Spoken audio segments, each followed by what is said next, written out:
Hi, I'm Billy, 28 years old. I married my husband Carl just 2 years ago, but the journey has been far from smooth, thanks to his mother Helena.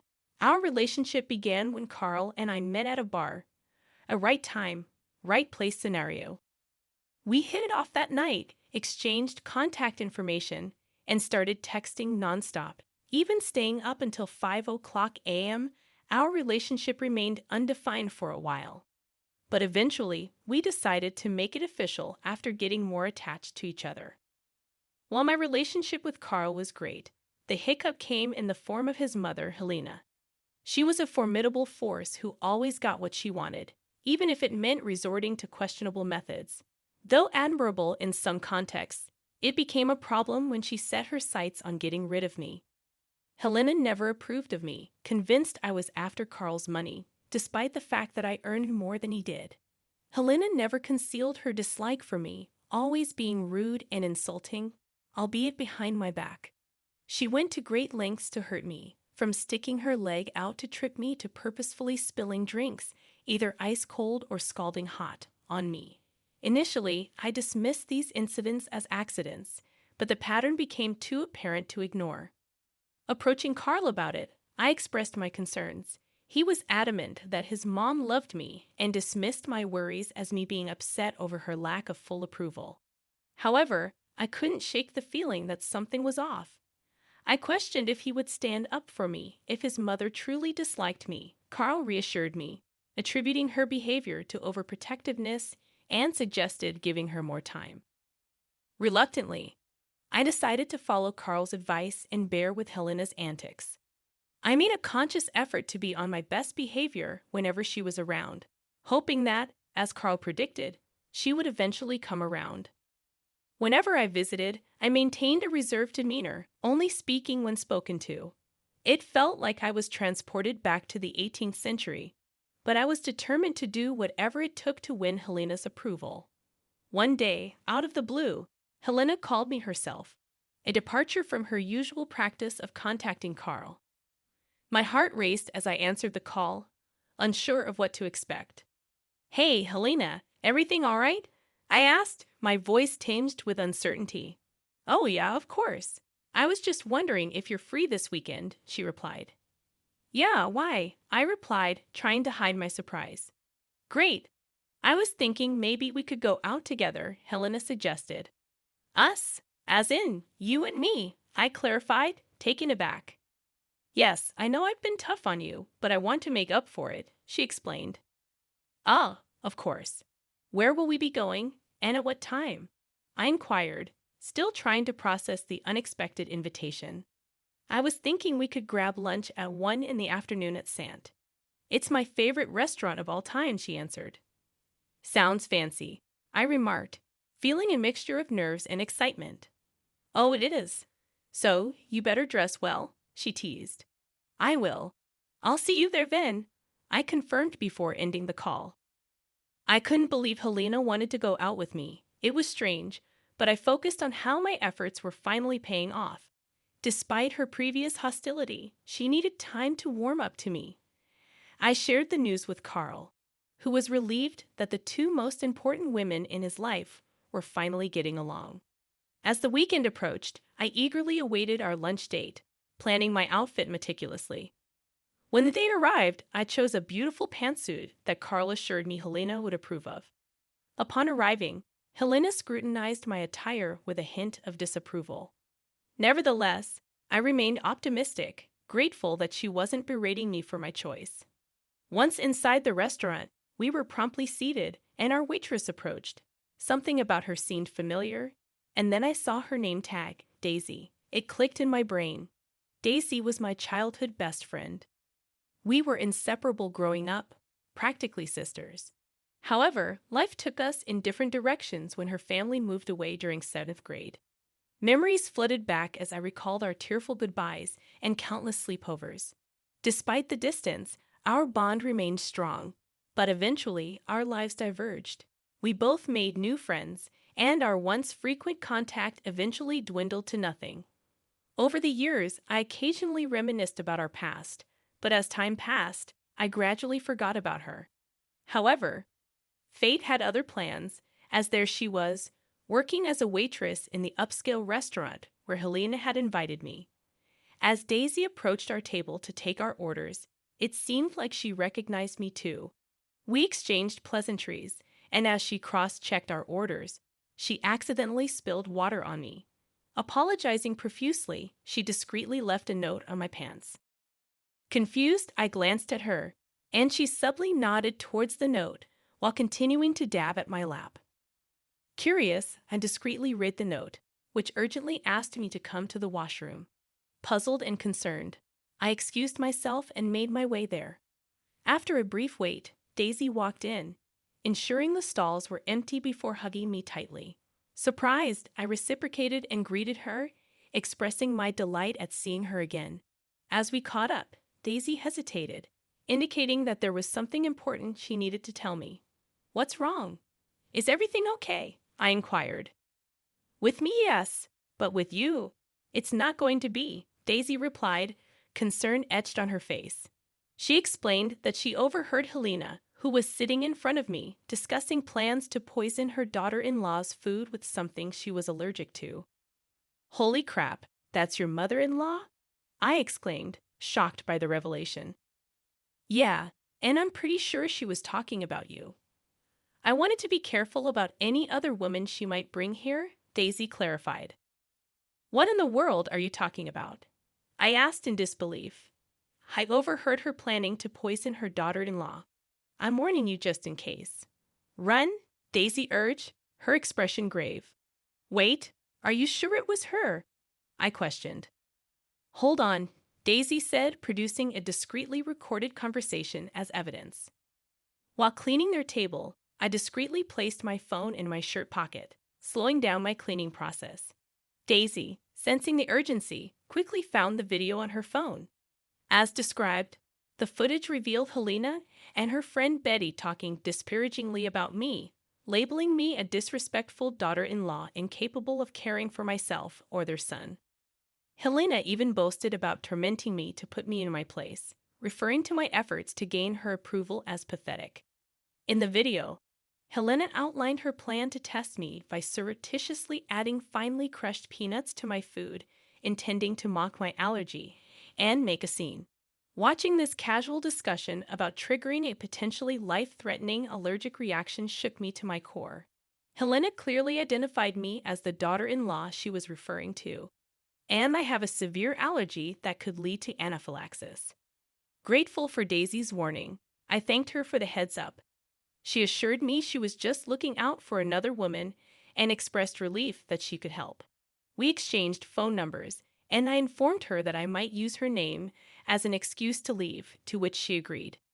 Leaving a generous tip, I returned to our table where Helena was visibly impatient and upset.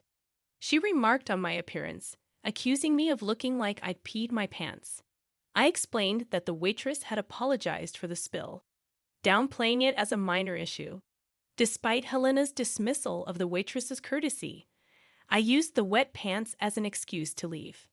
Helena insisted that I stay and continue the gathering, but I expressed concern about the cold AC and my discomfort. Apologizing, I stated that I needed to leave immediately to avoid falling ill. Helena, clearly disappointed, tried to guilt me for leaving when she had extended an invitation to know me better. Apologetic yet resolute, I explained it was beyond my control and left, encouraging her to enjoy the rest of her time at the restaurant. After expressing my excuse, I left promptly and drove straight home. However, before reaching home, I made a detour to a gas station where I texted Daisy, urgently requesting the video of Helena discussing her plan. Daisy responded promptly, and armed with the incriminating evidence, I resumed my journey home. Carl's surprise at my early return was evident, considering how excited I had been earlier.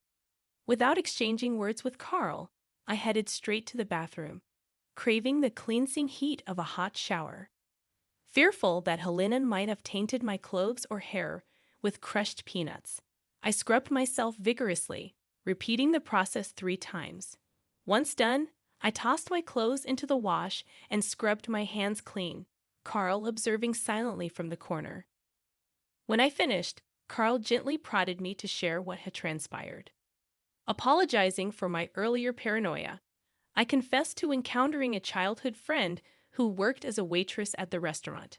Carl, puzzled, listened as I recounted Daisy's warning about Helena's sinister intentions. Unconvinced, Carl questioned the credibility of my friend's claims, prompting me to reveal the recorded conversation. As the video played, Carl's eyes widened in shock, realizing the gravity of his mother's actions. Memories of my previous hospitalization due to accidental peanut ingestion resurfaced, intensifying his horror at his mother's planned cruelty. Remorseful, Carl apologized profusely for dismissing my concerns about his mother's behavior in the past. He acknowledged the trauma I had endured and expressed deep regret for not taking it seriously. Grateful for his sincerity, I accepted his apologies, letting go of the resentment that had lingered between us. I understood Carl's perspective. Who could fathom their own mother actively trying to harm their spouse? We discussed his mother's sinister plan at length, agreeing that it was in our best interest to avoid meeting her in person ever again. We didn't want to risk any further harm. That night, Helena called Carl to complain about my perceived indecency for leaving early. Carl was prepared to address the matter. "We need to talk about your wife," Helena complained. "Yeah, we do. So, what do you have to say?" Carl responded. "I knew it. That wife of yours is beyond disrespectful. She left early today, after I took time out to spend one-on-one time with her. The audacity of her. It's high time you leave her. If she can't respect your mother, is she really worth it?" Helena insisted. "Why would she try to respect my mother when my mother tried to poison her?" Carl retorted. "Huh. Excuse me. I can't act all high and mighty now." "What are you talking about?" Helena denied.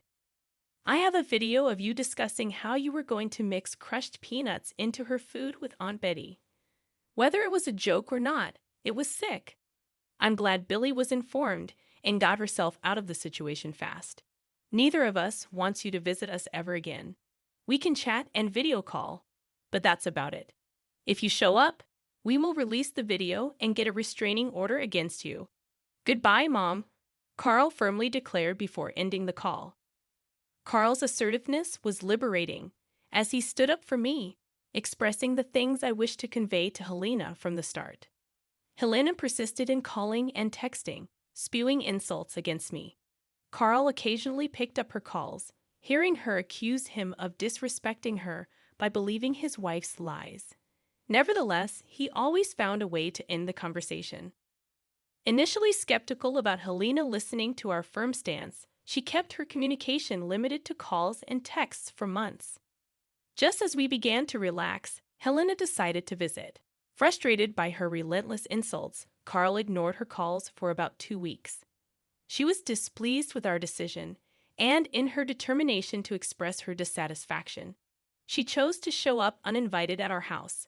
Her incessant doorbell ringing and shouts for us to open up became unbearable. Despite attempting to ignore her, the persistent noise eventually gave me a headache, prompting Carl to open the door. She pushed him aside and marched into the house. Wary of her evident anger and potential for causing harm, I tried to keep my distance. However, my curiosity led me to observe the confrontation. Helena wasted no time in expressing her displeasure. "Mom, what are you doing here?" "Didn't we? Don't you start with me, Carl. I'm your mother, and I have a right to know about what's going on in your life." "Sure, but you've never actually asked me what's been going on in my life. All you've been giving me are your unsolicited opinions on my wife." "They're not opinions. They're facts. Look, I'm sorry I ignored your calls, but you need to leave now." "I'm not leaving until your witch of a wife comes here and apologizes for defaming me." "Defaming?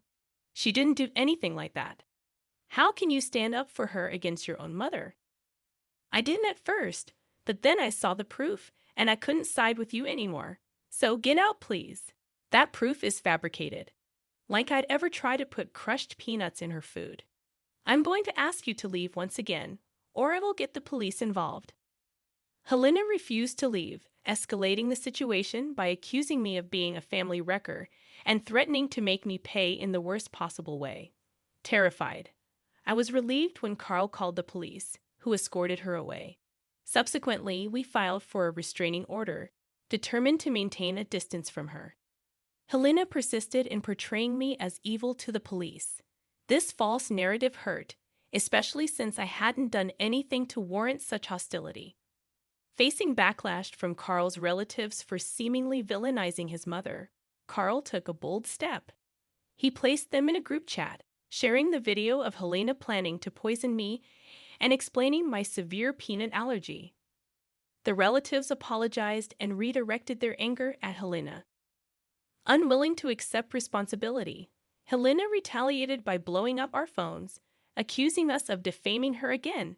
Despite the challenging months, we decided to move on, blocking Helena everywhere and committing to no contact with her. Grateful for Daisy's intervention, I rekindled our friendship and life has taken a positive turn. We've hung out a lot, almost returning to our old friendship.